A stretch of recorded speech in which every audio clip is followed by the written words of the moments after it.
Hello friends, एक बार फिर से आपका स्वागत है आपके अपने यूट्यूब चैनल पर। फ्रेंड्स, आज के इस वीडियो के अंदर जो राजस्थान की ओर से समान पात्रता परीक्षा लागू की जा रही है राजस्थान में होने वाले सभी एग्जाम्स के लिए, तो सेकेंडरी लेवल और ग्रेजुएशन लेवल वाले जो एग्ज़ाम होंगे तो उनमें ये समान पात्रता परीक्षा लागू की जा रही है। अभी अपन आगे इस वीडियो के माध्यम से लिस्ट देखने वाले हैं कि कौन कौन से एग्जाम्स पे ये लागू की जा रही है।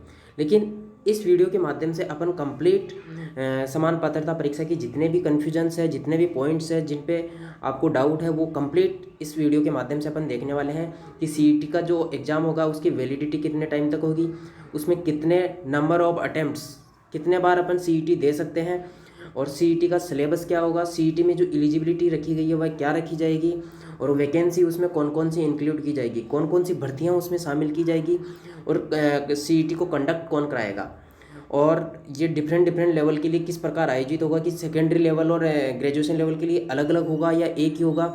तो ये इस प्रकार के वेरियस जितने भी क्वेश्चंस हैं, इन कंप्लीट क्वेश्चंस पर इस वीडियो के माध्यम से अपन देखने वाले हैं। तो ये अधिसूचना जारी कर दी गई है, तो इस लैंग्वेज को ही मैं आपको अच्छी तरह समझाने वाला हूँ कि इसके अंदर क्या प्रावधान रखे गए हैं। तो ये 23/5/2022 को कार्मिक विभाग डीओपी के द्वारा जारी किया गया जारी की गई अधिसूचना है।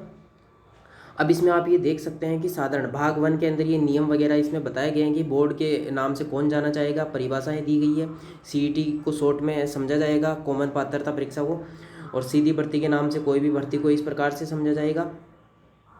सरकार के नाम से राजस्थान सरकार अभिप्रेत है, भर्ती एजेंसी से बोर्ड नियुक्ति प्राधिकारी या यथास्थिति नियुक्त प्राधिकारी द्वारा अन्य कोई एजेंसी अभिप्रेत है, इस प्रकार से इसमें ये है। और सीईटी में फीस कितनी होगी ये अभी अपन इसमें देखने वाले हैं, और एज का क्राइटेरिया क्या होगा। तो फ्रेंड्स, अब आगे चलते हैं समान पात्रता परीक्षा। समान पात्रता परीक्षा के अंदर अब आप यहाँ देख सकते हैं प्रयासों की संख्या, नंबर ऑफ अटेम्प्ट्स। तो नंबर ऑफ अटेम्प्ट्स में इसका कोई प्रावधान नहीं है, कितने भी आप नंबर ऑफ अटेम्प्ट्स दे सकते हैं इसमें लिखा हुआ है। और जो क्वालिफाई होगा, कितने अभ्यर्थियों को इसमें पास किया जाएगा, तो 15 गुना अभ्यर्थियों को इसमें पास किया जाएगा, और मिनिमम जो मार्क्स हैं वो इसमें फिक्स किए जाएंगे अकॉर्डिंग टू कैंडिडेट्स की जो मेरिट लिस्ट के अकॉर्डिंग। अब इसमें ये दिया गया है अधीनस्थ और लिपिक वर्गीय सेवाओं के लिए समान पात्रता परीक्षा। अधीनस्थ और लिपिक वर्गीय सेवाओं के लिए तो इसमें अनुसूची फर्स्ट और अनुसूची सेकंड जो दो दी गई है, तो दो प्रकार की लिस्ट अभी मैं नीचे बताऊंगा कि उनमें ये भर्तियां शामिल की गई है, तो इसी के बारे में यहाँ जिक्र किया गया है। और न्यूनतम अंकों का इसमें कोई वो प्रावधान नहीं है, मेरिट के अनुसार ही इसकी कट ऑफ जाएगी सीईटी की, और साल में एक बार आयोजित होगा ये। तो ये भी मैं आपको बता देता हूँ कि ये है, इसमें यह कहाँ लिखा हुआ है। तो अब ये भाग 3 के अंदर आप देख सकते हैं आवेदन आमंत्रित करना। बोर्ड सीईटी में उपस्थित होने वाले ऐसी रीति से जो बोर्ड उचित समझे एक नोटिस प्रकाशित करके आवेदन आमंत्रित करेगा। नोटिस की विषय वस्तु और संबंधित अनुच्छेद। तो सीईटी में उपस्थित होने हेतु आमंत्रित करने के लिए नोटिस में अन्य बातों के साथ ये बिंदु भी अंतर्विष्ट होंगे। तो आवेदन प्रस्तुत करने की अंतिम तारीख वगैरह, ये अहर्ता अभ्यर्थियों द्वारा उनकी पात्रता स्थापित करने वाले उठाए, ये सभी क्या डिसीजन बोर्ड लेगा। ये बोर्ड की ओर से ही डिसीजन लिए जाएंगे। कितनी फीस रखी जाएगी उसी टाइम समय समय पर चेंज होती रहने वाली ये चीज़ें हैं।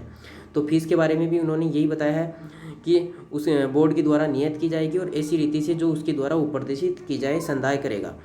और फीस के लिए कैंडिडेट उसके लिए जैसे मान लो कोई एग्ज़ाम आपका रद्द हो जाता है या कोई रिम्बर्समेंट की स्थिति आती है फीस वापस लौटाने की, तो 15 दिन के अंदर दावा किया जा सकता है। अगर उसमें भी बोर्ड अलग से नोटिस जारी करेगा तो ही ये किया जा सकता है।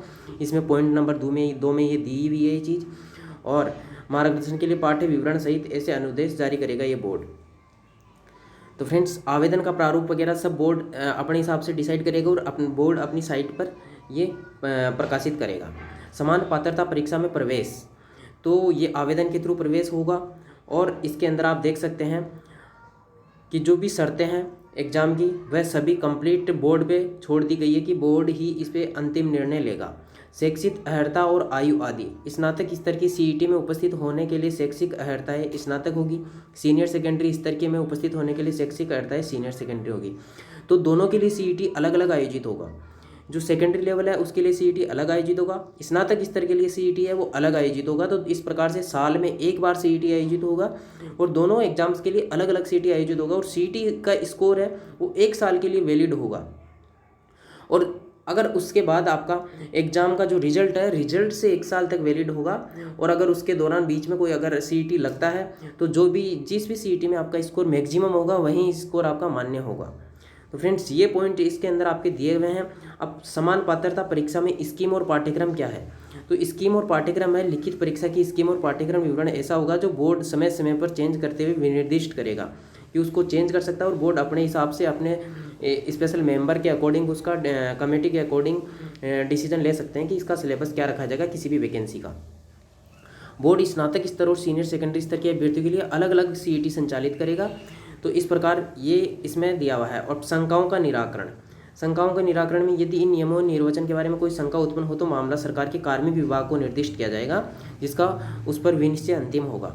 अब जो आपके हैं अनुसूची फर्स्ट और अनुसूची सेकंड, ये क्या है? अनुसूची फर्स्ट में तो क्या है कि स्नातक स्तर के लिए जो CET होगा उसमें जो एग्ज़ाम्स शामिल है वे हैं, ये प्लाटून कमांडर इसमें शामिल है, जिलेदार की एग्ज़ाम जो राजस्थान अभियांत्रिकी अधीनस्थ सिंचाई सेवा है इसके जिलेदार और पटवारी शामिल है।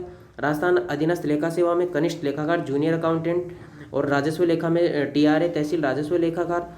तो जूनियर अकाउंटेंट TRA आने वाली वैकेंसी में CET लागू हो सकता है और आने वाली जो LDC की भर्ती है उसमें भी CET लागू होगा। तो ये दोनों भर्तियाँ CET के थ्रू ही आयोजित हो सकती है। अब राजस्थान महिला अधिकारिता अधीनस्थ सेवा पर्यवेक्षक, राजस्थान एकीकृत बाल विकास अधीनस्थ सेवा पर्यवेक्षक और कारागार अधीनस्थ सेवा में जो उप जेलर की वैकेंसी आती है वह भी CET में शामिल है। राजस्थान समाज कल्याण अधीनस्थ सेवा छात्रावास अधीक्षक ग्रेड सेकंड। और अब इसमें जो सेकेंडरी लेवल में है वे शामिल कौन कौन से हैं? राजस्थान वन अधीनस्थ सेवा वनपाल, राजस्थान अल्पसंख्यक मामलात अधीनस्थ सेवा छात्रावास अधीक्षक और सचिवालय सेवा की जो LDC वाली भर्ती होती है सचिवालय सेवा RPSC और अधीनस्थ, तो इसमें लिपिक ग्रेड सेकंड की जो वैकेंसी होती है वह भी CET में शामिल है। और अधीनस्थ सेवा आबकारी अधीनस्थ सेवा में जमादार ग्रेड सेकंड, राजस्थान पुलिस की अधीनस्थ सेवा में जिसमें कांस्टेबल की वैकेंसी होती है वह भी इसमें शामिल है CET में।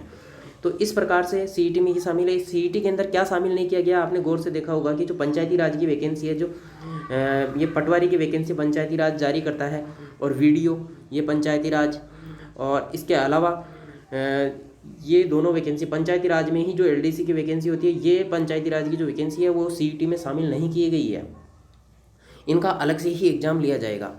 अब फ्रेंड्स ये आपके कन्फ्यूजन्स क्लियर हो गई, लेकिन फिर भी एक बार मैं शॉर्ट में जो क्वेश्चंस है इनके आंसर आपको बताता हूँ। CET की वैलिडिटी होगी 1 साल, नंबर ऑफ अटेम्प्ट्स का कोई प्रावधान नहीं है, कितने बार भी दे सकते हैं। CET का सिलेबस बोर्ड समय समय पर निर्धारित करेगा। CET की एलिजिबिलिटी ग्रेजुएशन लेवल के लिए अलग एग्जाम होगा, 12th लेवल के लिए अलग एग्जाम होगा। वैकेंसी इंक्लूडेड जो मैंने सूची फर्स्ट और सूची सेकंड बताई है वही इसमें शामिल है। और conduct CET different for levels, तो 12th लेवल के लिए एग्जाम CET आयोजित होगा और सेकेंड ग्रेजुएशन लेवल वालों के लिए अलग से CET आयोजित होगा। और इसमें अब और क्या रह गया कि CET की फ़ीस कितनी होगी। CET की फ़ीस बोर्ड अपने आप से अलग से डिसाइड करेगा कि इस एग्ज़ाम की फ़ीस कितनी रखनी है। और एज का भी इसमें कोई प्रावधान नहीं रखा गया अकॉर्डिंग टू वैकेंसी, कि जो वैकेंसी है उस राज्य सरकार के जो नियम हैं उन नियमों के अकॉर्डिंग ही एज का प्रावधान रखा गया है।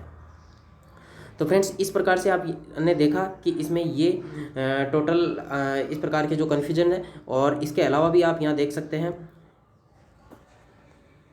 कि इस कटिंग के अकॉर्डिंग भी मैं आपको एक बता देता हूँ कि समान पात्रता परीक्षा में कांस्टेबल भर्ती परीक्षा शामिल है, जबकि पटवारी ग्राम विकास और अधिकारी और LDC की भर्ती में राहत है।